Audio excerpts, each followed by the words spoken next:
यानी आपको ये काम तो करना ही करना है, ये मैंडेटरी है। तो अगर आपको किसी भी तरीके से एक जबरदस्त शानदार और जबरदस्त मार्क्स आपको ऑब्टेन करना है, परीक्षा में लाना है, पढ़ाई में आपको चारों तरफ से चौकन्ना रहना है कि एक तरह से आपका भी कोई भी पॉइंट ढीला न पड़े। हाई साहब लगाना आपके लिए बहुत ज्यादा जरूरी है, ये मैंडेटरी है सबके लिए।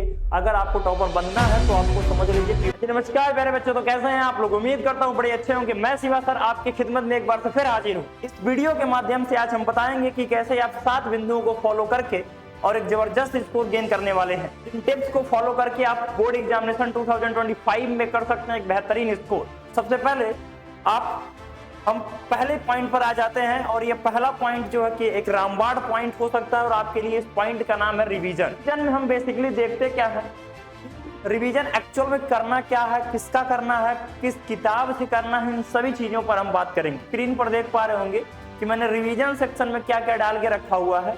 रिवीजन में मैंने लिखा हुआ है कि एनसीईआरटी और साथ साथ में क्वेश्चन बैंक। अब यहाँ पर एनसीईआरटी का क्या रोल है और साथ साथ में क्वेश्चन बैंक का क्या रोल है, सभी बातों पर हम चर्चा करेंगे। रिवीजन का मतलब हो गया कि जो आपने पढ़ा है उसको दोहराना या उसे रिपीट करना। और यहाँ पर सबसे पहला आपको एक फैक्ट जानना पड़ेगा कि अगर आपने स्कोर अच्छा करना है बोर्ड की परीक्षा में तो आपको एनसीईआरटी एकदम कंप्लीट होनी चाहिए, यानी जो according to NCERT syllabus prescribed है आपके बोर्ड के अकॉर्डिंग, वो एकदम बेहतर तरीके से कंप्लीट होना चाहिए एनी हाउ, ठीक है। दूसरी चीज ये है कि एनसीईआरटी का जितना भी आप क्वेश्चन देखते होंगे, वो क्वेश्चन चाहे वो बॉक्स वाला क्वेश्चन हो, चाहे वो क्वेश्चन अभ्यास प्रश्न वाला यानी एक्सरसाइज वाला है, सभी एक्सरसाइज को सभी विषयों के लिए बात कर रहा हूं, उसको किसी भी तरीके से आपको कंप्लीट कर लेना है, उसको छोड़ना नहीं।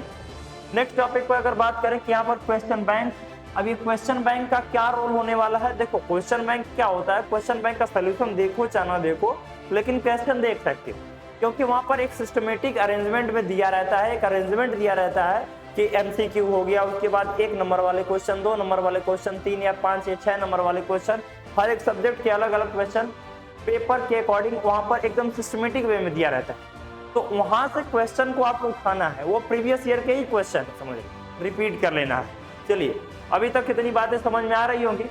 पहुंच जाते हैं दूसरे नंबर पर, जो कि दूसरा number one of the most favourable topic है ऑफ माइंड, लेकिन सबसे ज्यादा बच्चे किसी से डरते हैं तो यही चीज है, और इसका नाम होता है टेस्ट। अगर आप टेस्ट से डरोगे तो ये समझ लो कि आप परीक्षा में बेहतर अंक लाने से वर्जित रह जाओगे। तो आपको टेस्ट देना ही पड़ेगा, आपको किसी भी हालत में लिखना ही लिखना पड़ेगा, लिख लिख के प्रैक्टिस करना ही पड़ेगा, टेस्ट देना ही पड़ेगा, दूसरा कोई विकल्प नहीं है। और ये मैं अपने बच्चों द्वारा जो अच्छे मार्क्स प्राप्त करते हैं उनके एक्सपीरियंस पे, जो हम पढ़ाते हैं इतने सालों से ऑफलाइन में, उसके एक्सपीरियंस पे बोलते हैं। बच्चे हमारे टॉप कर रहे हैं और हम उन्हें टेस्ट दिलवा रहे हैं, और हर साल और इस साल भी दिलवा रहे हैं। यहाँ पर देखिए फॉर्मेट एक हो सकता है आपका ओरल, ठीक है, दूसरा हो सकता है रिटन, और तीसरा हो सकता है क्या, ग्रुप डिस्कशन। अब थोड़ा सा समझ लीजिएगा कि कैसे करना है। यहाँ पर देखिए जो टेस्ट दिया हुआ है ओरल का मतलब क्या हुआ कि जैसे मान लीजिए कि कोई टीचर खड़ा हो गया, आपसे एमसीक्यू 1 to 1 क्वेश्चन पूछ रहा है, आप उसका आंसर कर रहे हैं, एक तरीका ये हो गया, एमसीक्यू हो गया, साथ साथ में यहाँ पर शॉर्ट आंसर टाइप क्वेश्चन भी हो जाते हैं, इस तरह से ओरली हो जाते हैं, ठीक है, वर्बली हो जाते हैं। दूसरा चीज ये होता है कि रिटन एग्जाम, रिटन का क्या रोल प्ले होने वाला है। रिटन टेस्ट में क्या होता है कि आपको एक सिस्टमेटिक पेपर बना के दिया जाता है आपके टीचर के थ्रू, आपके कोचिंग मैनेजमेंट के थ्रू, आपके स्कूल मैनेजमेंट के थ्रू, और वहां पर आप उसका एकदम सिस्टमेटिक वे में, जैसे कि आप उस फीलिंग को लेकर आप उस टेस्ट को देखो कि आप बोर्ड के परीक्षा में बैठे हुए, यानी आपको एकदम बोर्ड वाला चीजें फील करके उस टेस्ट को देना है, लिखना है, कॉपी में सजा के डेकोरेट करके अच्छे से आंसर लिखने हैं, और ये जो है सबसे ज्यादा हेल्पफुल होने वाला है।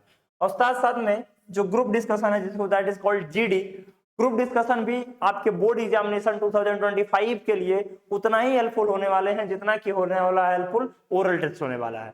यहाँ पर देखिए ग्रुप डिस्कशन में क्या होता है कि आप जैसे मान लीजिए मित्र मंडली होता है सबका, भाई ये तो ऑब्वियस सी बात होता है, तो सभी फ्रेंड सर्कल में बैठे, जैसे मान लीजिए 2-2 4-4 लोग बैठे हैं आपस में, आप 4 क्वेश्चन उनसे पूछिए, 4 क्वेश्चन 5 क्वेश्चन वो आपसे पूछेंगे, आपको जो नहीं आएगा वो बताएंगे, जो उनको नहीं आएगा आप बताइएगा। इससे क्या होता है, एक एटमॉस्फेयर क्रिएट होता है जिससे कि हम बच्चों को अच्छी तरीके से इनहेंस कर सकते हैं। समझ में आ रहा? तो ये चीजें आपको सारा करना है, टेस्ट आपको देना है। तो ये जो दो मेजर पॉइंट हो गए।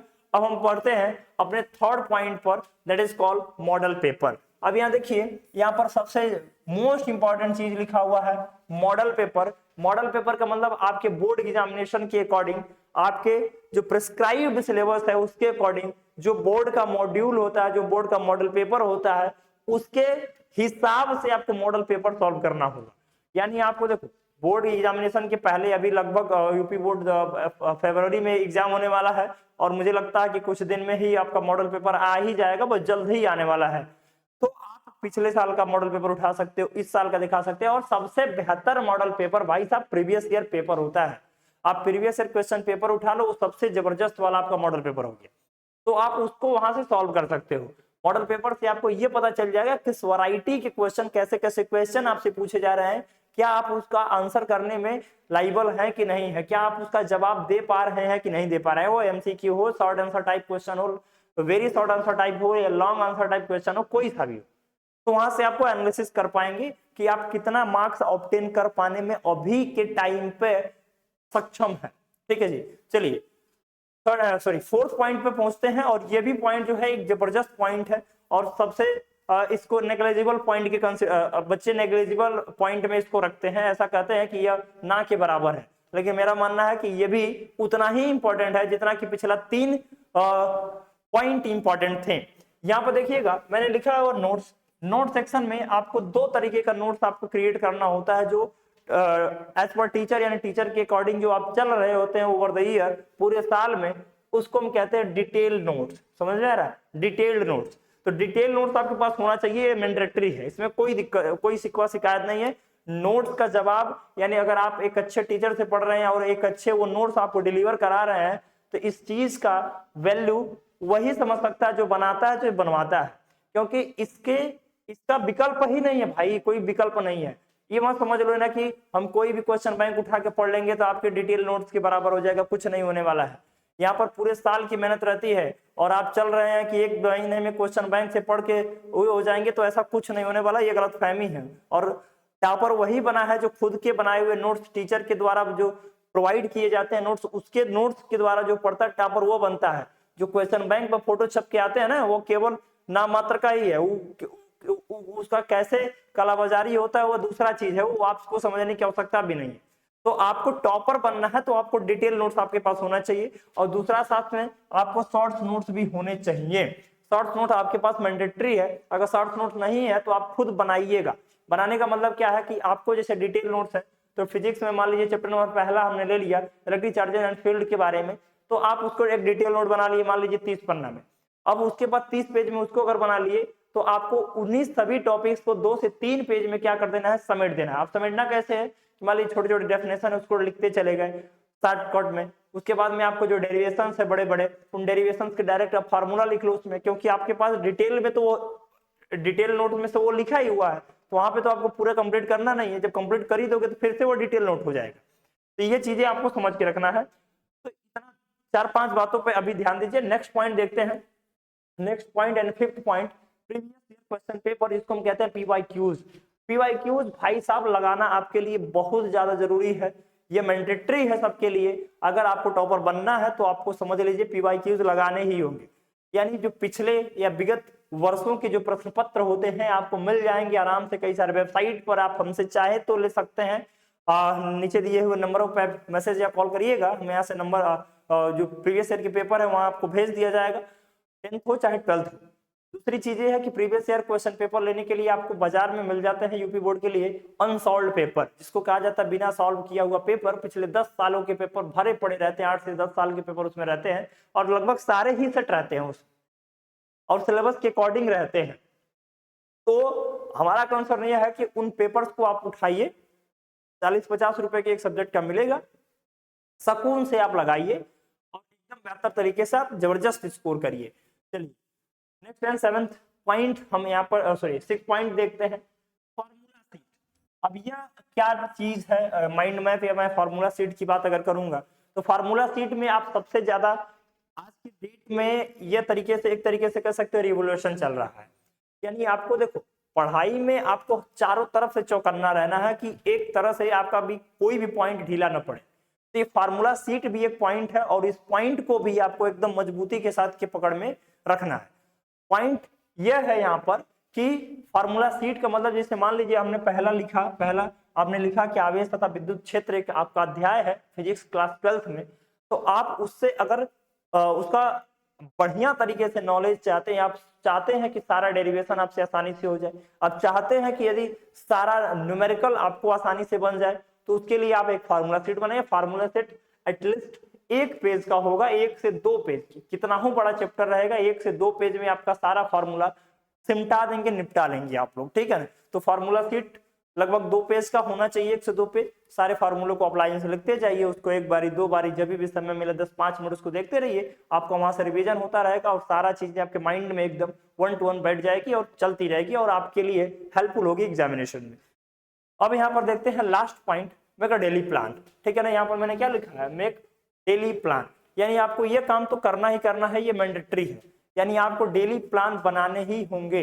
डेली प्लान बनाने का कंसर्न यह है कि आपको एक टू डू लिस्ट लेना है, जैसे कि आप यहाँ पर देख पा रहे होंगे, मैंने एक डेमो के लिए चीजें यहाँ पर दे रखी हैं। डेली प्लान में क्या होता है कि आप जैसे मान लीजिए आज रात को सोने गए, तो सोने से पहले कल क्या क्या करना है आप पूरा प्लान कर लीजिए, यानी कल सुबह उठेंगे, कल सुबह उठने का मतलब एक आप गोल सेट करिए। गोल सेट करना है कि कल इतने चैप्टर, एक चैप्टर इसका फिजिक्स का, एक चैप्टर मैथमेटिक्स का चैप्टर, इंग्लिश का, हिंदी का, केमिस्ट्री, बायो, जो भी सब्जेक्ट आपके पास हैं उन सब्जेक्ट के बारे में आप एकदम सही तरीके से आप प्लानिंग कर लीजिए कि कल इतने इतने चैप्टर हमको पढ़ना, ये मेरा टारगेट है। और आपको चैन तब तक नहीं आना चाहिए जब तक कि आपका वो टारगेट पूरा नहीं हो जाता है, ठीक है ना। तो यहाँ पर इस चीज को अगर आप फॉलो करते हैं, इन 7 टिप्स को अगर आप फॉलो करते हैं, तो आप बोर्ड एग्जामिनेशन 2025 में बेहतर से जबरदस्त स्कोर गेन करेंगे। ये मेरी शुभकामना है, ये मेरी आशा है और ये मेरी आकांक्षा भी है। तो इन सभी चीजों पर बात करते हुए आज के सेशन को हम खत्म करना चाहेंगे। यदि किसी भी प्रकार का किसी भी टॉपिक में अगर आपको डाउट रहा हो तो हमारे कमेंट बॉक्स में मेंशन करना ना भूलिएगा। और साथ ही साथ में इस चैनल को अगर यहाँ तक आ गए हैं, आप वीडियो देखते देखते तो इस चैनल को सब्सक्राइब कर लीजिएगा और बेल आइकन को भी हिट कर दीजिएगा, ताकि हम अगले वीडियो में आपके सामने उपस्थित होने में समस्या ना हो। धन्यवाद।